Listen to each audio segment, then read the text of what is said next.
What is up, guys? It's your man, I Do It Barber, back with another haircut tutorial. And in this one, we're gonna do a high fade on this young Filipino young man.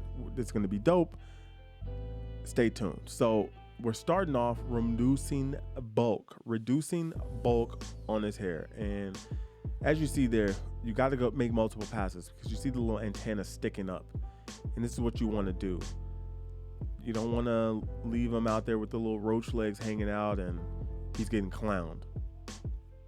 So now I'm working my way from top to bottom. And for me, sometimes it's like working more efficiently this way because I don't want to remove hair that's unnecessary. Like I could have gone all the way around the head with the 3 3/4, but why? Because that hair is going to get taken down to skin. So what's the point of even wasting my time with that hair at the bottom? This is how you work efficiently. So now I'm starting to create this line with the lever closed on my MBs with the wall fade blade. And then, by the way, any links to the clippers you see in this video will be linked in the description below, as well as a link for Amazon if you want to purchase anything and help the channel out and support me in that way. So now we're balding out his hair with the Babyliss Silver FXs. And yeah, very, very simple. You just want to get the hair bald as we prepare for the next layer, which is the shaver. Very, very simple. And we want to get this hair down to skin, like super skin, like baby butt smooth. And it just adds that extra layer of gradients and contrast to your fade. And this is what you're looking for with a shaver, especially when you're dealing with someone with coarse hair or thick hair. This makes a big difference. And I'm just buffering it before we get started. And we're going to create our first guideline of this fade. 1 inch. All the way around the head, making multiple passes just to make sure all the hair is removed, because we want to make sure this hair is even and we can get a good idea of what we can expect when we go into blending.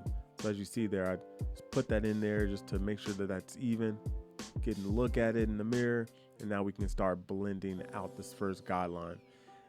And I've got the lever pretty much like almost halfway. And I'm just working my way down. You'll see the bottom line slowly disappear. And you can work from top to bottom or bottom to top. I prefer to work from top to bottom. That's just how I like it, because you can just control the blend a little bit more that way. And I've liked working like this a little bit better than the other way. I've tried them both. I like it this way. So as you see here, that line is starting to remove. The lever is almost closed, and now it is. So we're just going in using the corners because pretty much we put this in with the lever closed initially. So it shouldn't be that much of a hassle to remove this bottom line. As you see there, very, very simple. And that action happens very fast. See, there you go. Very easy as we go on to the next side. And we're going to repeat the same steps on this side. You know, we're got the lever about halfway, going up about 3/4 of a way into this line and working our way down. Very, very simple. See there, lever's almost closed. And as you can see, the front side right there, that's pretty much done already, because that hair is the density there is different.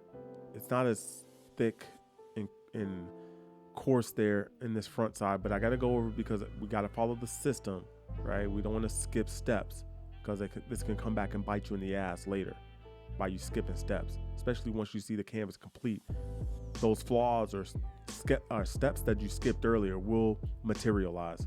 So right now I'm just finessing the fade, opening and closing the lever as I see fit, and we're done there. And now, of course, we got to just connect this little tiny section in the back, which is very easy. It just takes seconds to do this. And sometimes the hair in the back can be a lot more coarse and dense than the hair on the sides. This happens quite a bit. This was not the case here. You know, it's business as usual. Just repeating the same steps. And now we're done. Now, by the way, with Asian hair, you want to look at it from all angles, silhouette, all that, because it'll show you all sorts of little shells that you leave. And we're creating another guideline 1 inch above that, and we're going to use our wall half to fade this out. So again, I'm making 2 passes just to make sure it's nice and removed. And now we can get into the fading or blending aspect of this, which the lever is open, and we're going to work our way again from top to bottom. Very, very simple process, very, very simple steps. This wall half guard fades perfectly into my 1.5 blade.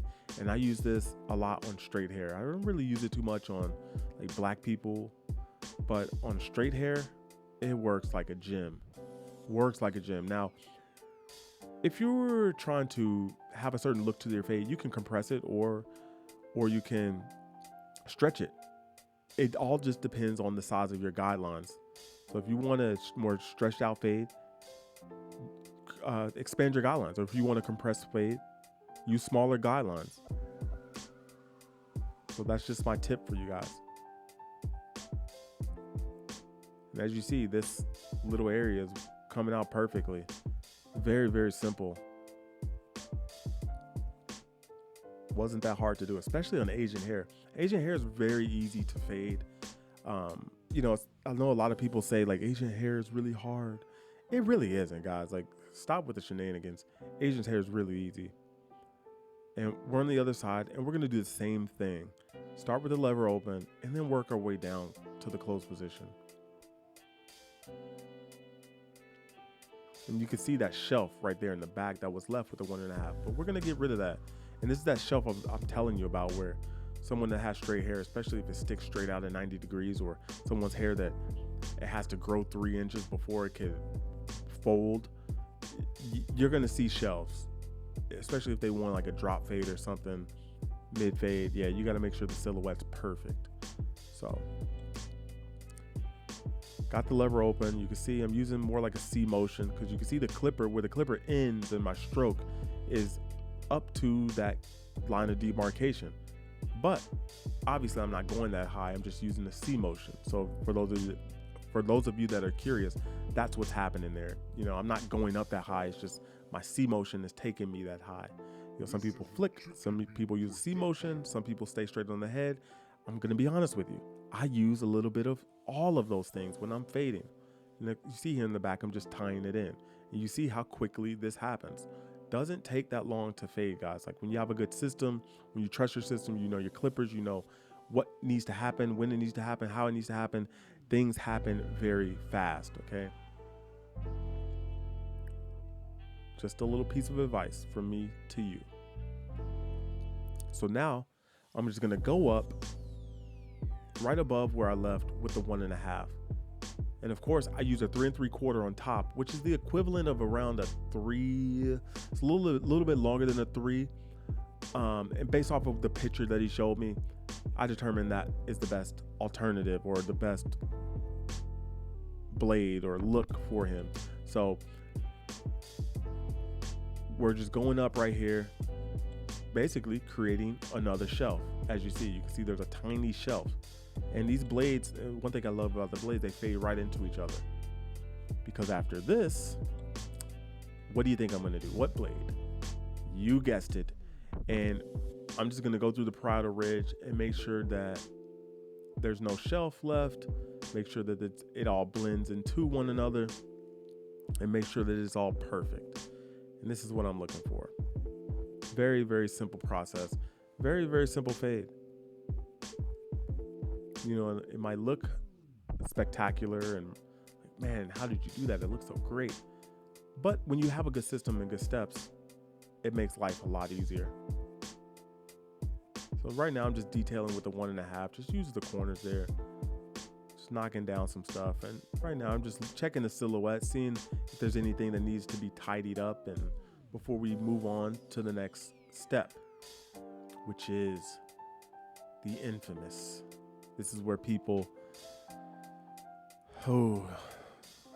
it makes or breaks some people. So now his edge up, you can see on the right side of his edge up, it's a little light, mainly because like he has come from a different hairstyle, longer hairstyle, like a pompadour, and we were doing side parts. So I think that may have something to do with the right side of his edge up being a little light. May or may not, I don't know. But right now you see I'm using these corners, and I want it to be 90 degrees. I'm looking for 90 degrees, and I'm looking for this to be the same as the other side. And as you see, I have a frontal view, and I'm making sure it's balanced. And it's a little bit tricky because, like I say, that side of his edge up is a little light. So now I want to stretch the skin, lay the blade as flat as I can, no more than 30 degrees, and just remove any stubbles that's left behind, because I want his edge up to pop. I want it to last as well. And again, just making sure everything is a-okay. Okay, USA. If anyone knows that reference, drop it in the comments below. But again, I do the entire forehead, by the way. But here's the entire look. Let me know what you guys think of this in the comments below. Nice, clean look. Giving him the Filipino gangster look. High fade, 3 3/4 blade on top. Don't forget to smash that like button if you're feeling the content, and subscribe to the channel and press the notification bell to stay up to date when I drop videos just like this. But it's been your man, I Do It, signing out. I'll holla.